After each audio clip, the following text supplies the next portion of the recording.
നാരായണ. ഓം സീതാരാമചന്ദ്രാഭ്യാം നമോ നമ. ഓം ശ്രീമദ് വാൽമീകി രാമായണം രണ്ടാമത്തെ ഭാഗം. കഥ പറയൽ മാത്രമേ ഉള്ളൂ. ഓം ആപദാമപഹർത്താരം ദാതാരം സർവസമ്പദാം ലോകാഭിരാമം ശ്രീരാമം ഭൂയോ ഭൂയോ നമാമ്യഹം. ഓം വൈദേഹീ സഹിതം സുരദ്രുമതലേ ഹൈമേ മഹാമണ്ഡപേ മധ്യേ പുഷ്പകമാസനെ മണിമയേ വീരാസനെ സംസ്ഥിതം അഗ്രേ വാചയതി പ്രഭഞ്ജനസുതേ തത്വം മുനിഭ്യഃ പരം വ്യാഖ്യാതം ഭരതാദിഭിഃ പരിവൃതം രാമം ഭജേ ശ്യാമളം. വാമേ ഭൂമിസുതാ പുരസ്തു ഹനുമാൻ പശ്ചാത് സുമിത്രാസുതാ ശത്രുഘ്നോ ഭരതശ്ച പാർശ്വദളയോർവായുവാദികോണേഷു ച സുഗ്രീവശ്ച വിഭീഷണശ്ച യുവരാട് താരാസുതോ ജാംബവാൻ മധ്യേ നീലസരോജകോമളരുചിം രാമം ഭജേ ശ്യാമളം. ശ്രീ സീതാരാമേന്ദ്രാഭ്യാം നമോ നമ. നാരായണ നാരായണ നാരായണ. എല്ലാവർക്കും നമസ്കാരം. ഇന്നലെ നമ്മൾ രാമായണത്തിൽ പറഞ്ഞു വെച്ചത് ദശരഥൻ്റെ അന്ത്യം. അത് ഭരതനൊട്ടും സഹിക്കാൻ പറ്റിയില്ല. കൈകേയിയാണ് കാരണക്കാരി എന്ന് മനസ്സിലായി. അപ്പോൾ അതിൻ്റെ ഉത്തരവാദിത്വം താൻ തന്നെ ഏറ്റെടുക്കുക എന്ന നിലയ്ക്ക് ഭരതൻ ആ രീതിയിൽ അമ്മയെ പുറത്താക്കാനും ഒക്കെ ആലോചിക്കുകയാണ്. അതൊക്കെ വസിഷ്ഠൻ തടഞ്ഞു. അമ്മമാരും ഈ ഭരതനും ശത്രുഘ്നും കൂടിയിട്ട് ശ്രീരാമനെ കാണാൻ വേണ്ടിയിട്ട് പോകണു. അവിടെ ചിത്രകൂടത്തിൽ വെച്ച് കണ്ട് കാര്യങ്ങൾ പറഞ്ഞു കഴിഞ്ഞപ്പോൾ വലിയ സങ്കടമായി രാമന്. വസിഷ്ഠൻ പറഞ്ഞ് യഥാവിധി പിണ്ടം ഒക്കെ വെച്ച് സന്തോഷിപ്പിച്ച് ഭരതനെ യാത്രയാക്കുകയാണ്. പോണ വഴിക്ക് മെതിയടി ചോദിച്ചു വാങ്ങി അവിടെ നന്ദിഗ്രാമത്തിലിരുന്ന് രാമനെ എപ്രകാരത്തിലാണോ വനവാസിയായിട്ട് ഇപ്പോൾ അച്ഛൻ്റെയോ അമ്മയുടെയോ എന്തായാലും ആ രീതിയിലാണല്ലോ ഉള്ളത്, ഞാനും അതിന് കാരണക്കാരനാണ്, അതുകൊണ്ട് ഞാൻ അപ്രകാരത്തിലാണ് ഇനി ജീവിക്കുന്നത്, ഇനി പട്ടണത്തിലേക്ക് കടക്കില്ല എന്നെല്ലാം പറഞ്ഞുകൊണ്ട് നന്ദിഗ്രാമത്തിൽ വസിച്ചു. രാമൻ്റെ ആജ്ഞയാണ് രാമരാജ്യം അല്ലെങ്കിൽ അയോധ്യ ഭരിക്കണമെന്നത്. അപ്പോൾ ഭൂമിയെ ഭരിച്ചു, ശത്രുഘ്നനെ കൊണ്ട് ഭരിപ്പിച്ചു. ഏട്ടനെ കാത്തിരുന്നു. 14 വർഷം കഴിയണ ദിവസം വന്നിട്ടില്ല അച്ഛാ, ഞാൻ ആത്മഹത്യ ചെയ്യും, ഈ വ്യവസ്ഥയും പറഞ്ഞു. അന്ന് വന്നിട്ട് രാജ്യം ഏറ്റെടുത്തോളണം. അങ്ങനെ ഏട്ടനെ പ്രതീക്ഷിച്ചു കൊണ്ടിരുന്നു എന്നാണ് നമ്മൾ പറഞ്ഞു വെച്ചത്. ഈ ഭരതൻ പോയ സമയത്ത് ശ്രീരാമനും ഈ ലക്ഷ്മണനും അവിടെ സത്യസന്ധനായിട്ടുള്ള ജിതേന്ദ്രിയനായിട്ടുള്ള അതേപോലെ രാമൻ്റെ വിശേഷണങ്ങൾ കുറച്ചധികം പറഞ്ഞിട്ട് ഈ ജനങ്ങൾ വീണ്ടും വീണ്ടും രാമനെ കാണാൻ വരും എന്ന ഒരു സംശയം അത് ഉറപ്പാണ്. അപ്പോൾ അതുകൊണ്ട് ഇവിടെ ഇനി അധികം താമസിക്കാൻ പറ്റില്ല എന്ന് നിശ്ചയിച്ചു. കുറച്ചും കൂടി കൊടുങ്കാട്ടിലേക്ക് പോവാൻ നിശ്ചയിച്ചു, ദണ്ഡകാരണ്യം. അങ്ങനെ അവിടേക്ക് പോകാൻ വേണ്ടിയിട്ട് സഞ്ചരിക്കണു. പോണ വഴിക്ക് വിരാധൻ എന്നുള്ള ഒരു അസുരൻ, ഒരു രാക്ഷസനെ കാണുന്നു. വിദ്യാധരൻ ആണ്. ശൂലത്തിൻ്റെ മുകളിൽ ആന സിംഹം ഒക്കെ അങ്ങനെ കോർത്ത് ഒരു വല്ലാത്ത രൂപത്തിലാണ് വരണത്. ഏതായാലും വിരാധനെ വധിച്ചു. വിരാധൻ്റെ സ്തുതിക്ക് ഒരു പ്രത്യേകതയുണ്ട്. അത് ഇന്ദ്രിയങ്ങളൊക്കെ ഭഗവതോന്മുഖമാക്കി തീർക്കണേ എന്നും ഭഗവത് സ്മൃതിയോട് കൂടിയിട്ട്, ഇനിയൊരു ജന്മം വേണ്ടി വരികയാണെങ്കിൽ ഭഗവത് സ്മൃതിയോട് കൂടിയിട്ട് ജീവിക്കാൻ സാധിക്കണേ എന്നാണ്. അപ്പോൾ വീണ്ടും വിദ്യാധരനായിട്ട് തന്നെയാണ് പോയത്. ഭഗവത് സ്മൃതിയോട് കൂടിയിട്ട് ജീവിക്കുകയും ചെയ്തു. ഇന്ദ്രിയങ്ങളൊക്കെ ഭഗവതോന്മുഖമാക്കിയിട്ട് ഗന്ധർവനായിട്ട്. വിദ്യാധരൻ, ഗന്ധർവൻ, അവരൊക്കെ ഒരു ഗ്രൂപ്പാണ്. വിദ്യാധരൻ എന്നാണ് ഇതിൽ പറഞ്ഞിരിക്കുന്നത്. അതിനുശേഷം വീണ്ടും രാമനും ലക്ഷ്മണനും കൂടിയിട്ട് നടക്കണു. ഒപ്പം സീതയുണ്ട്. അങ്ങനെ ശരഭംഗ ആശ്രമത്തിലേക്ക് എത്തി. അവിടെ ശരഭംഗ മഹർഷി മഹാവിഷ്ണുവിനെയാണ് തപസ് ചെയ്തുകൊണ്ടിരിക്കുന്നത്. മുക്തിയാണ് ആഗ്രഹം. അത് സത്യലോകം വരെ പോകാൻ പറ്റുമെന്നേ സ്വതേ വിചാരിച്ചിട്ടുള്ളൂ. അതിനുള്ള പുണ്യം തനിക്കുള്ളൂ എന്നാണ് ശരഭംഗൻ സ്വയമേവ നിശ്ചയിച്ചതാണ്. അത്രയേ ഉള്ളൂ, അല്ലാണ്ട് പറ്റിച്ചല്ല. അപ്പോൾ ശ്രീരാമനെയും ലക്ഷ്മണനെയും സീതയും കൂടി കണ്ടു കഴിഞ്ഞപ്പോൾ വേഗം പ്രദക്ഷിണം വെച്ച് നമസ്കരിച്ച് കാര്യങ്ങളൊക്കെ പറഞ്ഞു. ഞാൻ ഇതുവരെ ആർജിച്ചതായിട്ടുള്ള പുണ്യം മുഴുവൻ ഇതാ അങ്ങേക്ക് തരണം, എന്നെ മുക്തനാക്കി തരണം എന്ന് പ്രാർത്ഥിച്ചു.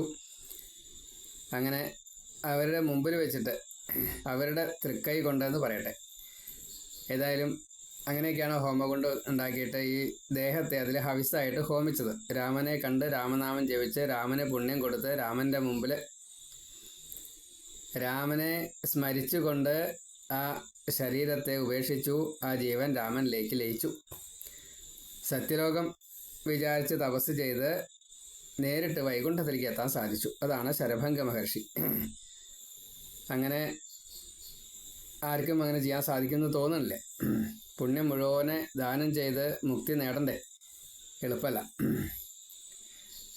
പിന്നീട് ഈ സുതീക്ഷ്ണ മഹർഷി, അതേപോലെ അഗസ്ത്യ മഹർഷി, അഗസ്ത്യൻ്റെ ശിഷ്യനാണ് സുതീക്ഷ്ണൻ. പിന്നെ അഗ്നിജിഹ്വൻ അഗസ്ത്യ മഹർഷിയുടെ അനുജൻ ഉണ്ട്. അവിടെയൊക്കെ പോയി അവരെയൊക്കെ വന്ദിച്ചു. അഗസ്ത്യനിൽ നിന്ന് ഇന്ദ്രൻ നൽകിയതായിട്ടുള്ള ഈ അമ്പ്, വില്ല്, വാള്, പിന്നെ ഒരിക്കലും അമ്പ് അവസാനിക്കാത്തതായിട്ടുള്ള ആവനാഴി, ഇങ്ങനെ അനവധി ദിവ്യ ശസ്ത്രാസ്ത്രങ്ങൾ ഒക്കെ വാങ്ങി. അഗസ്ത്യനെ ഈ രാമമന്ത്രം, താരക ബ്രഹ്മമന്ത്രം ഉപദേശിക്കുന്ന ഓങ്കാര വ്യാഖ്യാതാവായിട്ടുള്ള അഗസ്ത്യനെ, ശിവതുല്യനായിട്ടുള്ള അഗസ്ത്യനെ വന്ദിച്ചുകൊണ്ട് അവിടെ നിന്ന് യാത്രയായി. വീണ്ടും കുറേ ഋഷിമാർ രാമൻ്റെ ഒപ്പം നടക്കുകയാണ്. അപ്പോൾ അവർ പറഞ്ഞു, ഈ സ്ഥലത്ത് കൂടെ പോവാം എന്നൊക്കെ പറഞ്ഞിട്ട് കുറേ എല്ല് കാണിച്ചു കൊടുത്തു. അപ്പോൾ ഇതൊക്കെ ആരുടെയാണ് ചോദിച്ചു. ഇതൊക്കെ ഋഷിമാരുടെയാണ്. രാക്ഷസന്മാർ വന്നിട്ട് ഞങ്ങളെ ഇതാ ഇങ്ങനെ ഉപദ്രവിക്കുന്നുണ്ട്. അപ്പോൾ രാമൻ അവിടെ ഒരു പ്രതിജ്ഞ ചെയ്തു, രാക്ഷസ നിഗ്രഹം ചെയ്തോളാം. അപ്പോൾ ഭൂമിയിലുള്ള മൊത്തം രാക്ഷസന്മാരെ നിഗ്രഹം ചെയ്തോളാം എന്നാണ്. അങ്ങനെ ജനസ്ഥലത്ത് വസിച്ചിരുന്നതായിട്ടുള്ള ഒരു ശൂർപ്പണഖ, രാവണൻ്റെ സഹോദരിയാണ്. രാവണൻ, കുംഭകർണൻ, വിഭീഷണൻ, ശൂർപ്പണഖ, കുംഭീനസി, ഇങ്ങനെയൊക്കെ വിശ്രവസിൻ്റെ മക്കളായിട്ട്. അപ്പം അതിൽ ഈ ശൂർപ്പണഖ എങ്ങനെയോ ഒരു കല്യാണമൊക്കെ കഴിച്ചായിരുന്നു. അതിൽ ഭർത്താവിനെ, ഈ ഏട്ടനായിട്ടുള്ള രാവണൻ എന്തോ കാരണവശാൽ ഒരു തെറ്റ് എന്നുള്ള നിലയ്ക്ക് യുദ്ധമൊക്കെ വേണ്ടി വന്നു. ഏതായാലും ശൂർപ്പണഖയുടെ ഭർത്താവിനെ രാവണൻ വധിച്ചു. അപ്പോൾ ശൂർപ്പണഖ ചുണ്ടിയെടുത്തു, അനീതി. അങ്ങനെയാണ്, ശരിക്കും തമോ ഗുണിയാണ്. സ്വാർത്ഥം, നല്ല സൗന്ദര്യം, അങ്ങനെയൊക്കെ ഒരു പ്രത്യേക രീതിയിലാണ്. വലിയ സ്നേഹമാണ് ഈ രാവണന്. തൻ്റേതായിട്ടുള്ള എല്ലാ തമോ ഗുണവും തന്നേക്കാൾ കൂടുതൽ ഒട്ടും കുറവല്ലാത്ത രീതിയിലുണ്ട്. അപ്പം അത്ര അങ്ങനെ ഇഷ്ടമാണ്. നിനക്കിനി കല്യാണം കഴിക്കാൻ സ്വാതന്ത്ര്യം മുഴുവൻ തന്നിരിക്കണു, ഇഷ്ടപ്പെട്ട ആളെ കല്യാണം കഴിച്ചോളൂ എന്ന് പറഞ്ഞു. അങ്ങനെ എവിടെ വെച്ചാൽ താമസിച്ചോളൂ, ഇവിടെ വേണ്ട എന്ന് പറഞ്ഞു. കാരണം അതൊരു ഈ ഓർമ്മ, അങ്ങനെ കുറേ പ്രശ്നങ്ങളുണ്ടാവും. അപ്പോൾ അതുകൊണ്ട് ഒഴിവാക്കിയതാ. ഖരദൂഷണ ത്രിശിഖന്മാർ മഹാകേമന്മാരായിട്ടുള്ള രാക്ഷസന്മാരാണ്. അവരുടെ അടുത്ത് പോയിക്കോളൂ, അഭയം കിട്ടും. എന്തെങ്കിലും സഹായം വേണിച്ചാൽ അവർ ചെയ്തോളും, സഹോദര സ്ഥാനത്താണ്. അപ്പോൾ അവിടെയാണ് ഇപ്പോൾ അഭയം. അങ്ങനെ സ്വതന്ത്രമായിട്ട് സഞ്ചരിച്ചു കൊണ്ടിരിക്കുന്ന സമയത്താണ് ശ്രീരാമൻ്റെ പാദം കണ്ടത്. അപ്പോൾ പാദചിഹ്നങ്ങൾ കണ്ടപ്പോൾ സുന്ദരനാണെന്ന് മനസ്സിലായി. അത് അന്വേഷിച്ച് പോയി. അപ്പോഴാണ് രാമനെ കണ്ടത്. എന്നെ കല്യാണം കഴിക്കണമെന്ന് നേരിട്ട് പറഞ്ഞു. അപ്പോൾ ഞാൻ ഏകപത്നി വ്രത ആചരിക്കുന്ന ആളായതുകൊണ്ട് പറ്റില്ല. ലക്ഷ്മണനെ ചൂണ്ടി കാണിച്ചു കൊടുത്തു. ലക്ഷ്മണൻ്റെ അടുത്ത് എന്ന് പറഞ്ഞപ്പോൾ ഞാൻ രാമഭക്തനാണ്, ദാസനാവേണ്ടി വരും, ദാസി ആവേണ്ടി വരും എന്ന് പറഞ്ഞു. അപ്പോൾ അതും പറ്റില്ല. അങ്ങനെ പല കാരണങ്ങളെ പറഞ്ഞുകൊണ്ട് അങ്ങോട്ടും ഇങ്ങോട്ടും ഒന്ന് നടത്തി കഴിഞ്ഞപ്പോൾ അത് ശൂർപ്പണഖയ്ക്ക് ഇഷ്ടമായില്ല. ശൂർപ്പണഖ വേഗം തൻ്റെ യഥാർത്ഥ രൂപം, രാക്ഷസി രൂപം സ്വീകരിച്ചു. സീതയാണ് കാരണം എന്ന് കണക്കാക്കിക്കൊണ്ട് സീതയെ തിന്നാൻ വേണ്ടിയിട്ടാണ് ചെന്നപ്പോൾ ലക്ഷ്മണൻ വാളൊന്ന് അങ്ങോട്ടും ഇങ്ങോട്ടും വീശി ചെവിയും മൂക്കും ഒക്കെ അരിഞ്ഞു വികൃതയാക്കി, വിരൂപയാക്കി. അത് നേരെ നിലവിളിച്ചുകൊണ്ട് ഖരദൂഷണ ത്രിശിഖന്മാരോട് പറഞ്ഞു. അവർ അപ്പം തന്നെ 14,000 രാക്ഷസന്മാരെയും കൊണ്ടുവന്നു. 3.25 നാഴിക നേരം കൊണ്ട് രാമൻ അവരെയൊക്കെ നശിപ്പിച്ചു. അങ്ങനെ ശൂർപ്പണഖ വേഗം രാവണൻ്റെ അടുത്ത് ചെല്ലുകയാണ്. രാവണനോട് ഈ കാര്യങ്ങളൊക്കെ പറഞ്ഞു. ഞാൻ ഏട്ടന് വേണ്ടിയിട്ട് അവിടെ ഒരു സ്ത്രീ ഉണ്ട്, ആ സ്ത്രീയെ വിവാഹം ആലോചിക്കാൻ പോയപ്പോഴാണ് അതിലൊരു സഹോദരൻ ഇപ്രകാരം ചെയ്തത്. അങ്ങ് ആ സ്ത്രീ എങ്ങനെയാച്ചാൽ കൊണ്ടുവന്നോളൂ, കല്യാണം കഴിച്ചോളൂ എന്നെല്ലാം പറഞ്ഞു. ഇങ്ങനെ വല്ലാത്തൊരു അവസ്ഥയിലാണ് സ്വതവേ രാവണൻ്റെ മനസ്സിനെ അങ്ങോട്ട് ഭ്രമിപ്പിച്ചത്. പിന്നെ അവിടെ അതിൻ്റെ ഇടയ്ക്ക് ധാരാളം കഥകളുണ്ട്, അത് ആ സമയത്ത് പറയാം. രാവണൻ്റെ ഭ്രമവും ഭക്തിയും രാമനിലേക്ക് എത്താനുള്ള മാർഗം നാരദനിൽ നിന്ന് സ്വീകരിക്കുന്നതും അങ്ങനെയൊക്കെ ആയിട്ട്. ഏതായാലും ഇവിടെ രാവണൻ ആ സീതയെ കൊണ്ടുവരാൻ വേണ്ടിയിട്ട് ഉപായത്തെ ചിന്തിക്കുന്നു. അപ്പോൾ മാരീചൻ ജീവിച്ചിരിക്കുന്നുണ്ട്.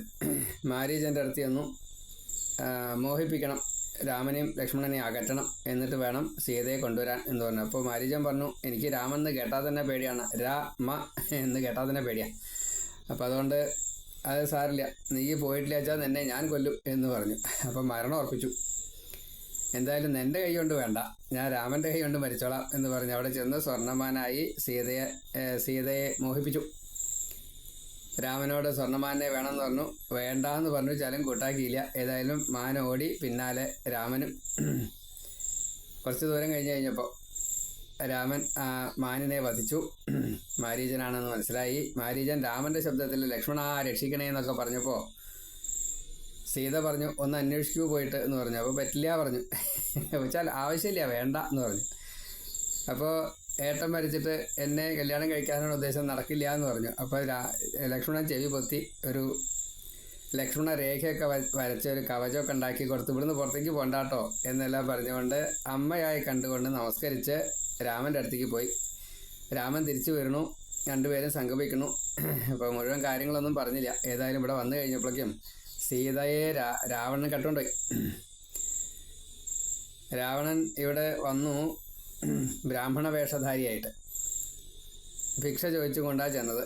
അപ്പോൾ അങ്ങോട്ട് കടക്കാൻ നിവൃത്തിയില്ല, ലക്ഷ്മണരേഖ കാരണം. ഭിക്ഷ സ്വീകരിക്കും വേണം. അപ്പോൾ സീതയോട് പുറത്തേക്ക് വരാൻ പറഞ്ഞു. സീത പുറത്തേക്ക് വന്നപ്പോൾ രാവണൻ്റെ വേഷം കെട്ടി 10 തല കാണിച്ചു കൊടുത്തു. ഏതായാലും ആ മണ്ണോട് കൂടിയിട്ട് സീതയെ പുഷ്പവിമാനത്തിൽ കയറ്റി അങ്ങനെ കൊണ്ടുപോയി. പോണ വഴിക്ക് ജടായുവിൻ്റെ തടുക്കൽ ജടായുവിൻ്റെ ചിറകരിഞ്ഞ് താഴത്തേക്കിട്ടു. ഈ പോണ വഴിക്ക് മറ്റേ ഋഷ്യമുഖാചലത്തിൽ വെച്ച് ഈ സീത ഹനുമാൻ തൊട്ടുള്ള സുഗ്രീവൻ, ഹനുമാൻ, അങ്കദൻ, ജാമ്പവാൻ ഇവരെയൊക്കെ കണ്ടു. അത് ആകാശത്തിൽ ഇരുന്നിട്ട് വാനരന്മാരാന്നേ മനസ്സിലായുള്ളൂ. ഏതായാലും അവർക്ക് ഈ ആഭരണങ്ങളൊക്കെ ഊരിയിട്ട് അതൊരു കിഴി കെട്ടിയിട്ട് ഇട്ട് കൊടുത്തു. അങ്ങനെ ലങ്കയിലേക്ക് കൊണ്ടുപോയി എന്നാണ്. ഇവിടെ സീതയെ അന്വേഷിച്ചുകൊണ്ട് രാമനും ലക്ഷ്മണനും ഇങ്ങനെ നടക്കണു. അപ്പോഴാണ് ഈ കബന്ധൻ എന്ന ഒരു അസുരനെ കാണുന്നത്. ഈ രാമൻ ഇങ്ങനെ സീതയും അന്വേഷിച്ച് പോകുന്ന സമയത്ത് ജടായുവിനെ കണ്ടു, ചിറകരിഞ്ഞ് കിടക്കുകയാണ്. അപ്പോൾ ജടായു ദശരഥൻ്റെ ഒരു തോഴൻ ആണ്. അപ്പോൾ ഇങ്ങനെ ചിറകരിഞ്ഞാൽ കാരണം എന്താ കാര്യങ്ങളൊക്കെ മനസ്സിലായി. അങ്ങനെ ജടായുവിന് ആ സമയത്ത് മുക്തി കിട്ടി. ജടായുവിന് വേണ്ടിയുള്ള പിണ്ടമൊക്കെ വെച്ചു. അതിന് ശേഷമാണ് ഈ രാമനും ലക്ഷ്മണനും കൂടിയിട്ട് സഞ്ചരിക്കുന്നത്. അങ്ങനെ പോണ വഴിക്ക് ഈ കബന്ധനെ കണ്ടു. കബന്ധൻ്റെ പ്രത്യേകത തന്നെ അങ്ങനെയാണ്, വായേലൊക്കെയാണ്. അത് ഇന്ദ്രൻ്റെ ഒരു ശാപവും ഇന്ദ്രൻ്റെ ഒരു പ്രഹരവും ഇങ്ങനെയൊക്കെയാണ്. ബ്രഹ്മാവിൻ്റെ അനുഗ്രഹം കാരണം ജീവനൊട്ട് പോയതുമില്ല. പിന്നെ രാമൻ്റെ ശിക്ഷ കൊണ്ട് ജീവൻ മുക്തി നേടുള്ളൂ. ആഹാരത്തിന് വേണ്ടിയിട്ട് ഒരു യോജന നീളമുള്ള കൈകളെയാണ് കൊടുത്തിറക്കുന്നത്. അപ്പോൾ കാലില്ല, തീർച്ചയായും കിടക്കുക, അത്രയേ ഉള്ളൂ. കൈ നീട്ടി വെച്ചിട്ടുണ്ടാവും. അതിൻ്റെ ഉള്ളിൽ വന്ന് എല്ലാവരും പിടിച്ച് തിന്നും, അതാണ് പതിവ്. അപ്പോൾ അങ്ങനെ ആ കബന്ധൻ്റെ 2 കൈകളും ഛേദിച്ച് രാമകാര്യത്തെ രാമനെ അറിയിച്ചു. അങ്ങനെ കബന്ധന് മുക്തി കിട്ടി. കബന്ധൻ പറഞ്ഞു, ഇനി ശബരിയെ കണ്ടോളൂ, എന്നാൽ കാര്യങ്ങളൊക്കെ നടക്കും എന്ന് പറഞ്ഞു. അങ്ങനെ കബന്ധൻ്റെ മുക്തിക്ക് ശേഷം ഗന്ധർവനായിട്ട് കബന്ധൻ പോയി. പിന്നെ തപസ്വിനിയായിട്ടുള്ള ധർമ്മചാരിണിയായിട്ടുള്ള മാതംഗ മഹർഷിയുടെ ശിഷ്യയായിട്ടുള്ള ധർമ്മജ്ഞയായിട്ടുള്ള ആ ശബരിയെ ചെന്ന് കണ്ടു. ഈ കബന്ധൻ പറഞ്ഞിട്ടാണ്. ശബരി വളരെ ഭക്തിപുരസരം സ്വീകരിച്ചു. കടിച്ച് പഴം സ്വാദുള്ളതാണ് എന്ന് അറിഞ്ഞുകൊണ്ട് രാമന് കൊടുത്തു. ലക്ഷ്മണൻ ഇങ്ങനെ സംശയിച്ചു വെച്ചാലും ഇതാണ് ശരി എന്നെല്ലാം പറഞ്ഞുകൊണ്ട് അത് സ്വീകരിച്ചു. ശബരിക്ക് മുക്തി കൊടുത്തു. ശബരി പറഞ്ഞു, ഇവിടെ അപ്പുറത്ത് പമ്പാതീരത്ത് ഋഷ്യമുഖാചലത്തിൽ ഹനുമാൻ, സുഗ്രീവൻ ഒക്കെയുണ്ട്, അവരുമായിട്ട് സഖ്യം ചെയ്തോളൂ, എന്നാൽ കാര്യങ്ങളൊക്കെ ശരിയാവും എന്നെല്ലാം പറഞ്ഞു. അങ്ങനെ ആ കാര്യം നടത്താൻ വേണ്ടിയിട്ട് യാത്രയാവണു. ഈ സുഗ്രീവൻ 2 കുമാരന്മാരെ കണ്ടു കഴിഞ്ഞപ്പോൾ ഇത് രാവണൻ്റെ ചാരന്മാരാണോ എന്നെല്ലാം അറിയാൻ വേണ്ടിയിട്ട് ഹനുമാനെ ബ്രാഹ്മണ വേഷത്തിൽ, ഒരു വടു വാമന ബ്രാഹ്മണൻ, അതായത് ഉപനിച്ചുണ്ണി, അങ്ങനെയാണ് അവിടെ ചെന്ന് അന്വേഷിക്കണു. കുറച്ച് പാണ്ഡിത്യത്തോട് കൂടിയിട്ട് ചില ബ്രഹ്മവാക്യത്തെയൊക്കെ പറഞ്ഞുകൊണ്ട്, അല്ലെങ്കിൽ അങ്ങനെയുള്ള വാക്യങ്ങളെയാണ് പറഞ്ഞത്. അതെല്ലാം രാമൻ കേട്ടു. ദാശരഥി രാമനാണ് എന്നും ഇതെല്ലാം മനസ്സിലായി കഴിഞ്ഞപ്പോൾ അനുകൂലികളെ കൊണ്ടുചെല്ലാനാണ് ഉത്തരവ്, അതുകൊണ്ട് സുഗ്രീവൻ്റെ അടുത്തേക്ക് പോവാം എന്നെല്ലാം പറഞ്ഞു. 2 തോളിലും 2 പേര് രാമനും ലക്ഷ്മണനെയും കയറ്റി സുഗ്രീവൻ്റെ അടുത്തെത്തി. അപ്പോൾ കഥകളൊക്കെ അങ്ങോട്ടും ഇങ്ങോട്ടൊക്കെ പറഞ്ഞു. ആവശ്യവും അറിയിച്ചു. സീതയെ അന്വേഷിക്കാൻ സഹായിക്കണം, ബാലിയെ കൊല്ലാൻ സഹായിക്കണം, അങ്ങോട്ടും ഇങ്ങോട്ടുള്ള ആവശ്യത്തെ പറഞ്ഞു. അപ്പോൾ അത് സമ്മതിച്ചു. അങ്ങനെ അഗ്നിസാക്ഷിയായിട്ട് അവിടെ സഖ്യം, സുഗ്രീവ സഖ്യം, അങ്ങനെയാണ്. ഇപ്പോൾ സുഗ്രീവന് രാമൻ്റെ ഈ കഴിവിനെ ഒന്ന് പരീക്ഷിക്കേണ്ടതുണ്ട്. അതുകൊണ്ട് ബാലിയുടെ ഈ വീര്യത്തെ ഒന്ന് നല്ലോണം പറഞ്ഞു. ബാലിയെ വധിച്ചോളാമെന്ന് ശ്രീരാമൻ പറഞ്ഞിട്ടുണ്ട്. ബാലിയുടെ ബലത്തെ പറ്റി നല്ലോണം പറഞ്ഞതിന് ശേഷം സുഗ്രീവന് ഒരു സംശയം അത്രയ്ക്ക് ഉണ്ടാവില്ലേ എന്ന്. അപ്പോൾ രാമനെ വിശ്വസിക്കുക, അതാണല്ലോ വേണ്ടത്. മഹാപർവ്വതം പോലെ കിടക്കുന്ന ദുന്ദുഭി എന്നൊരു മായാവിയുടെ ശരീരാവശിഷ്ടം അവിടെ കിടക്കുന്നുണ്ട്. അത് കാണിച്ചു കൊടുത്തു. ഇത് ബാലിയാൽ വധിക്കപ്പെട്ടതായിട്ടുള്ള ഒരു മായാവിയായിട്ടുള്ള ദുന്ദുഭി എന്നുള്ള ഒരു എന്തായാലും പോത്ത്, അതാണ് ആ പോത്തിൻ്റെ ശരീരാവശിഷ്ടമാണ്. അപ്പോൾ ഇതിനെ ദൂരേക്ക് എറിയണം എന്ന് പറഞ്ഞു. ഏതായാലും അത് ഇടത്തെ കാലിൻ്റെ പെരുവിരലുകൊണ്ട് തോണ്ടിയിട്ട് 100 യോജന 10 യോജന എന്തായാലും വേണ്ടില്ല, അത്രയും ദൂരേക്ക് രാമൻ അത് എറിഞ്ഞിട്ടു. അപ്പോൾ ആ കാര്യം ശരിയായി. രണ്ടാമത് വട്ടത്തിൽ നിൽക്കുന്നതായിട്ടുള്ള 7 സാലവൃക്ഷങ്ങൾ, ഇതിനെ ഒരമ്പ് കൊണ്ട് ഇത് മുറിക്കണം, എന്നാലേ സമ്മതമാവുള്ളൂ എന്ന് പറഞ്ഞു. അപ്പോൾ രാമൻ ആ സാലവൃക്ഷങ്ങളെ, അതിൻ്റെ ഒരു കഥയൊക്കെ ഉണ്ട്, അതൊക്കെ ആ സമയത്ത് പറയും. അവർ പാമ്പ് അടിയിലുണ്ടായിരുന്നു, അതൊക്കെ അസുരന്മാരാണ്, മഹർഷി ശാപം അങ്ങനെയൊക്കെയാണ്. ഏതായാലും ആ പാമ്പിൻ്റെ മീതിയാണ് 7 വൃക്ഷങ്ങളുള്ളത്. പാമ്പ് വട്ടത്തിലായിരിക്കണം, അതുകൊണ്ടാണ് ഈ വൃക്ഷങ്ങൾ വട്ടത്തിൽ നിൽക്കുന്നത്. ഇത് മനസ്സിലാക്കി രാമൻ പാമ്പിൻ്റെ പൊക്കിളിൻ്റെ അവിടെ ചവിട്ടിയെന്നും പാമ്പ് നിവർന്നു എന്നും ഒരമ്പ കൊണ്ട് ഈ 7 വൃക്ഷങ്ങളെയും വീഴ്ത്തിയെന്നും. അപ്പോൾ സുഗ്രീവന് സന്തോഷമായി. അങ്ങനെ ഈ സഖ്യം കഴിഞ്ഞതിന് ശേഷം പർവ്വതത്തെയും രസാതലം ഉൾപ്പെടെയുള്ള അധോലോകങ്ങളെയും പിളർന്നുകൊണ്ടാണ് ഈ രാമശരം പോയത് എന്നെല്ലാം അവിടെ സാലവൃക്ഷ ദണ്ഡനം അല്ലെങ്കിൽ സാലവൃക്ഷങ്ങളെ മുറിച്ചിട്ട സമയത്ത് അതിൻ്റെ വീര്യത്തെ പറയണം. അതിനുശേഷം രാമൻ്റെ ബലത്തെ പറ്റി വിശ്വാസം വന്നു കഴിഞ്ഞപ്പോൾ രാമനോട് ഈ കിഷ്കിന്ധയിലേക്ക് പോകാനുള്ള ഏർപ്പാട്. അങ്ങനെ സ്വർണ്ണവർണ്ണമായിട്ട് ഈ സുഗ്രീവൻ അവിടെ എത്തി. ഉച്ചത്തിൽ രാമനും സുഗ്രീവനും ലക്ഷ്മണനും ഒക്കെ ഉണ്ട്. ഭാര്യയെ വെല്ലുവിളിക്കുകയാണ്. കിഷ്കിന്ധയിലെത്തി ഗർജനം കേട്ട് കഴിഞ്ഞപ്പോൾ സുഗ്രീവനാണ് വന്നതെന്ന് മനസ്സിലായി. അപ്പോൾ താരയ്ക്ക് കുറച്ചൊരു പ്രയാസമായി. കാരണം താര ഇപ്പോൾ ബാലിയുടെ ഭാര്യയാണ്. അപ്പോൾ ഇതെന്താ ഇങ്ങനെ വരാൻ, ഒരാൾ പരാജയപ്പെട്ടു പോയിട്ട് രണ്ടാമത് വരുമ്പോൾ പിന്നിലൊരു ബലം ഉണ്ടാവും, അതുകൊണ്ട് സൂക്ഷിക്കണം എന്നെല്ലാം പറഞ്ഞു. അങ്ങനെ അതൊന്നും കേട്ടില്ല. ഒക്കെ ഞാൻ ശരിയാക്കിക്കൊള്ളാമെന്ന് പറഞ്ഞു ബാലി. ഏതായാലും സുഗ്രീവൻ്റെ ഈ വാക്ക് കേട്ട് ബാലിയെ യുദ്ധത്തിന് വെല്ലുവിളിച്ചു. ആദ്യത്തെ ദിവസം വധിക്കാൻ പറ്റിയില്ല. അപ്പോൾ എന്താ കാരണം എന്ന് ചോദിച്ചു. അപ്പോൾ തുല്യ രൂപമായതുകൊണ്ട് കണ്ടുപിടിക്കാൻ സാധിക്കില്ല. പിന്നെ ലക്ഷ്മണൻ ഒരു വാടാത്ത മാലയൊക്കെ കൊടുത്ത് സുഗ്രീവനെ അടയാളപ്പെടുത്തി.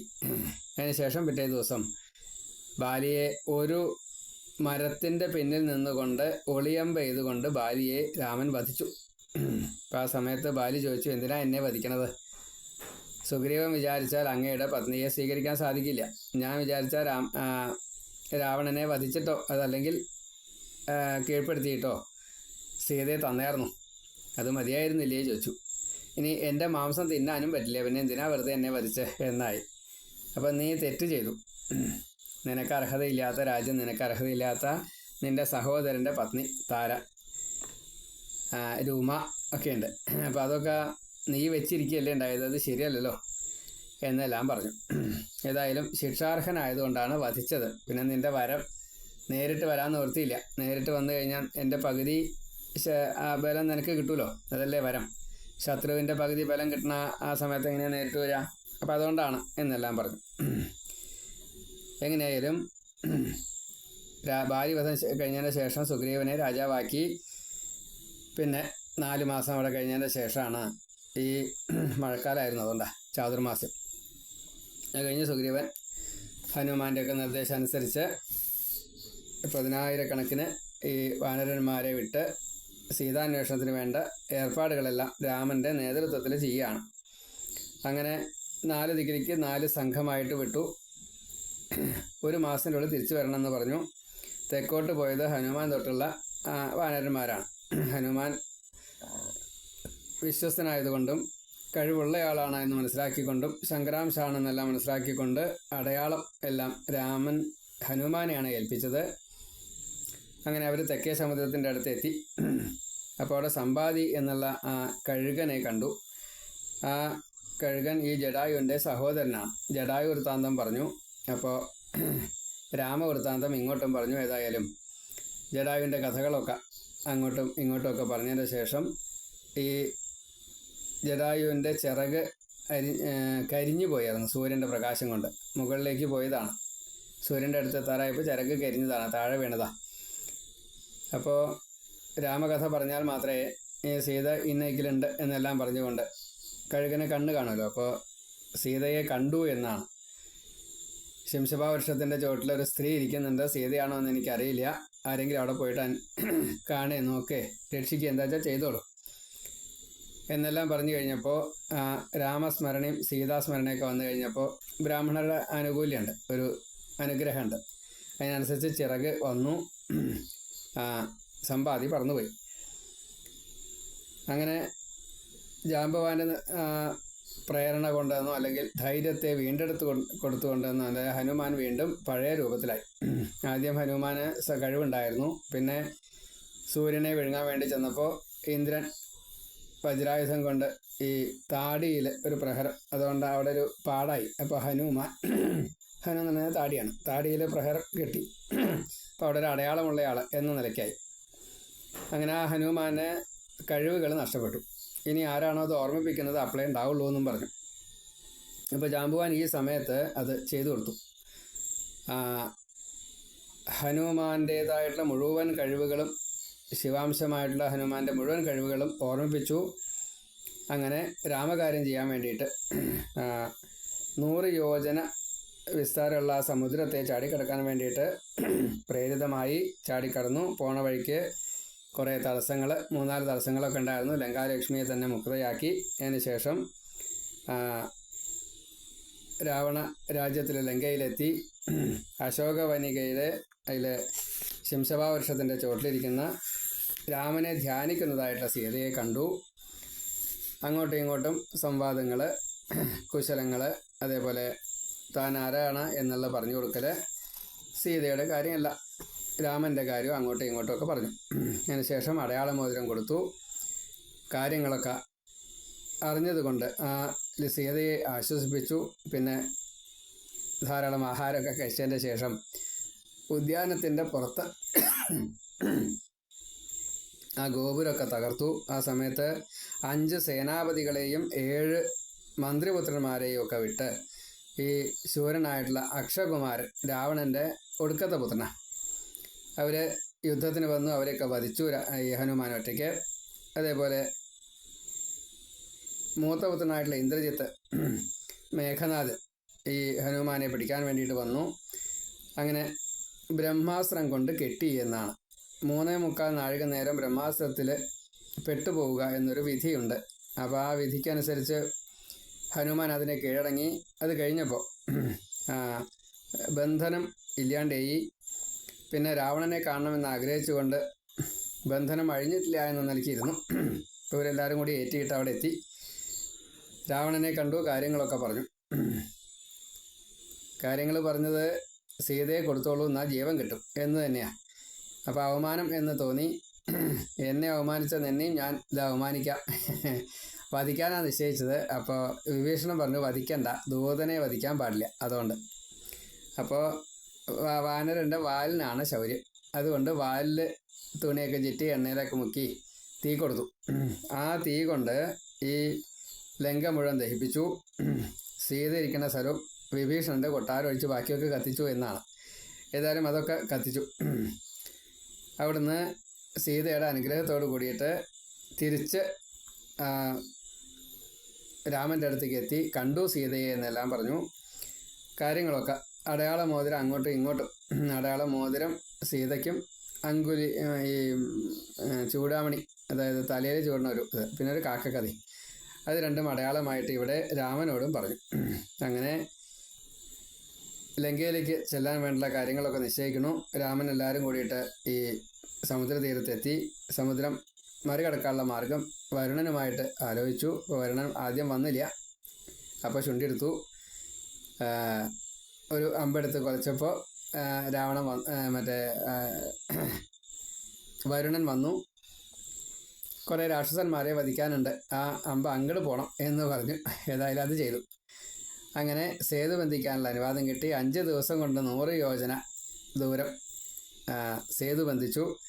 എല്ലാവരും കൂടിയിട്ട് ലങ്കയിലേക്ക് എത്തി. ലങ്കയിൽ ചെന്ന് അതിഗംഭീരമായിട്ടുള്ള യുദ്ധത്തോട് കൂടിയിട്ട് മേഘനാഥനെ ലക്ഷ്മണനും അതേപോലെ രാവണനെ ശ്രീരാമനും വിഭീഷണൻ്റെ സഹായത്തോട് കൂടിയിട്ട് വധിച്ചു എന്നാണ്. അതിനുശേഷം സീതയെ അഗ്നിശുദ്ധി വരുത്തിക്കൊണ്ട് അവിടെ നിന്ന് തിരിച്ചു പോന്നു. പുഷ്പവിമാനത്തിൽ എല്ലാവരും കൂടിയിട്ട് തിരിച്ചു പോന്നു.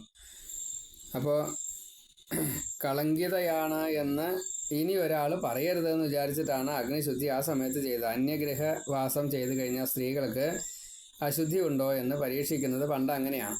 ഏതായാലും സീത ശുദ്ധയാണ് എന്ന് മനസ്സിലായി.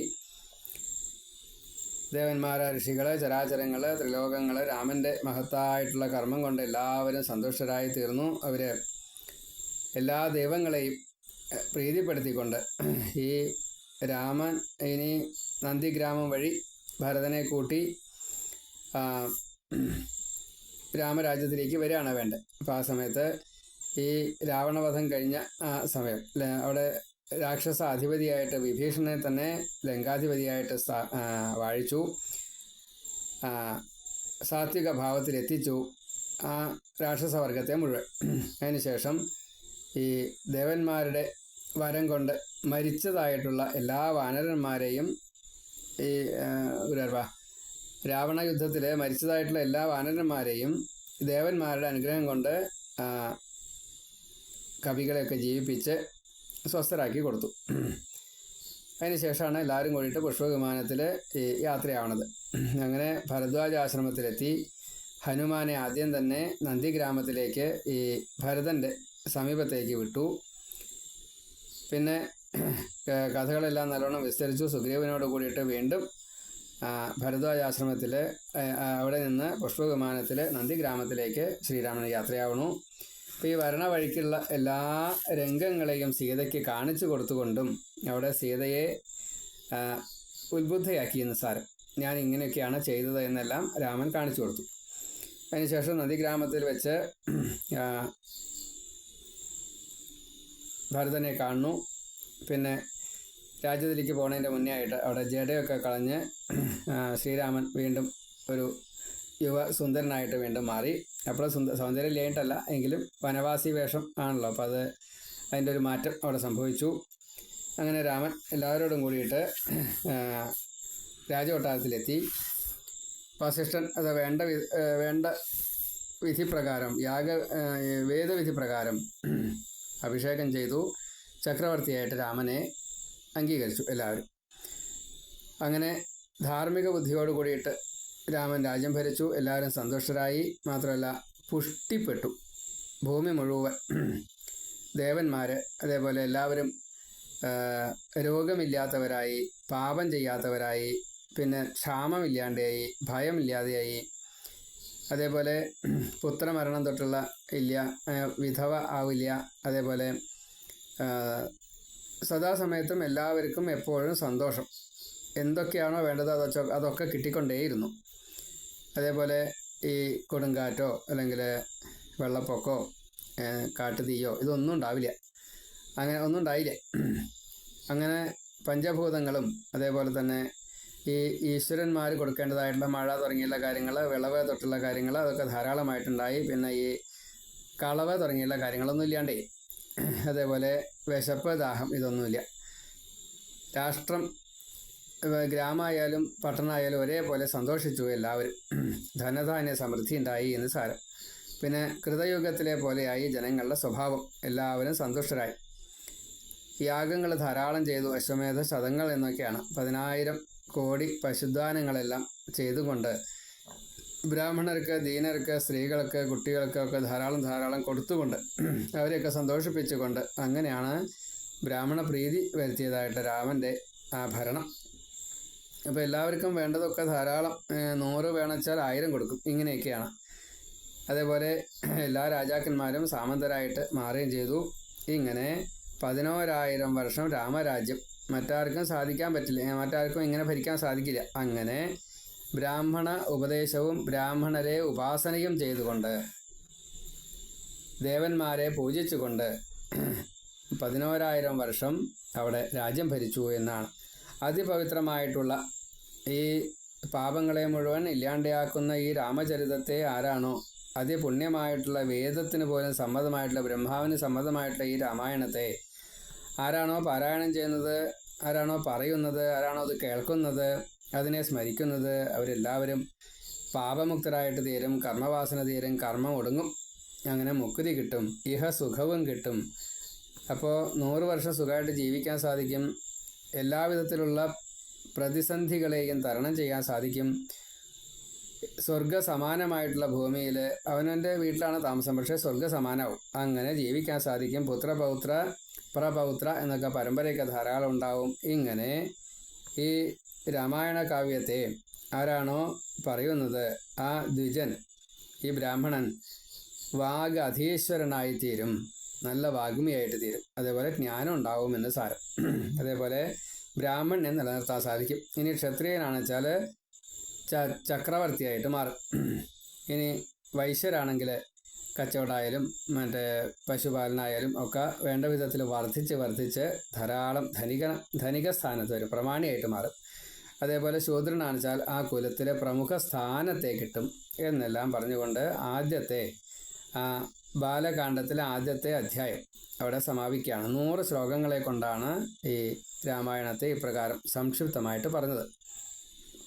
അത് നാരദൻ വാൽമീകിയോട് പറയുന്ന രീതിയിലാണ് ഈ കഥ ഇവിടെ പറഞ്ഞിരിക്കുന്നത്. ഇനി ഇവിടുന്ന് അങ്ങോട്ടുള്ള കാര്യങ്ങൾ, ഈ ദശരഥൻ്റെ സന്താനമില്ലാത്ത ദുഃഖം തൊട്ട് ഓരോരോ കാര്യങ്ങളെ പറയുകയാണ്. ഇപ്പം നമ്മൾ 2ാമത്തെ ഭാഗമായിട്ടാണ് ഇപ്പോൾ പറഞ്ഞത്. ആദ്യത്തെ അധ്യായത്തിൽ 100 ശ്ലോകങ്ങളിൽ പകുതിയാണ് ഇന്നലെ പറഞ്ഞത്. ഇന്ന് അതിൻ്റെ ബാക്കി പറഞ്ഞു. ഇനി ഇവിടുന്ന് അങ്ങോട്ടുള്ളത് ഇങ്ങനെ കഥ പറഞ്ഞുകൊണ്ട് ഈ വാൽമീകി രാമായണം മുഴുവൻ ഒരുപാട് കാര്യങ്ങളുണ്ട് മനസ്സിലാക്കാനായിട്ട്. ജീവിതത്തിൽ നിയമത്തെ പാലിക്കേണ്ടത്, അതേപോലെ ചില സന്ദിഗ്ധ ഘട്ടങ്ങളൊക്കെ വരുമ്പോൾ എങ്ങനെ അതിനെ തരണം ചെയ്യുക എന്ന് ഉള്ള ഉപദേശങ്ങളൊക്കെ ഇതിൽ കഥ പോലെ നമുക്ക് കിട്ടും. ഉപകഥകളെ പോലെയൊക്കെ കിട്ടും. ധാരാളം ഉപകഥകളൊക്കെ ഉണ്ട്. അതൊക്കെ നമുക്ക് കേൾക്കാൻ സാധിക്കുമാറാകട്ടെ. എല്ലാവരും ഈ വാൽമീകി രാമായണത്തെ ശ്രവിക്കുകയും ഷെയർ ചെയ്യുകയും വേണമെന്ന് വിനീതമായിട്ട് പ്രാർത്ഥിക്കുന്നു. സർവത്ര ശ്രീരാമനാമകീർത്തനം. ജയ ജയ രാമ രാമ. സീതാരാമേന്ദ്രാഭ്യാം നമോ നമ. ജാനകി ജീവനസ്മരണം. ജയ ജയ രാമ രാമ. ശ്രീ ഹനുമാൻ സ്വാമി കി ജയ്. ഓം.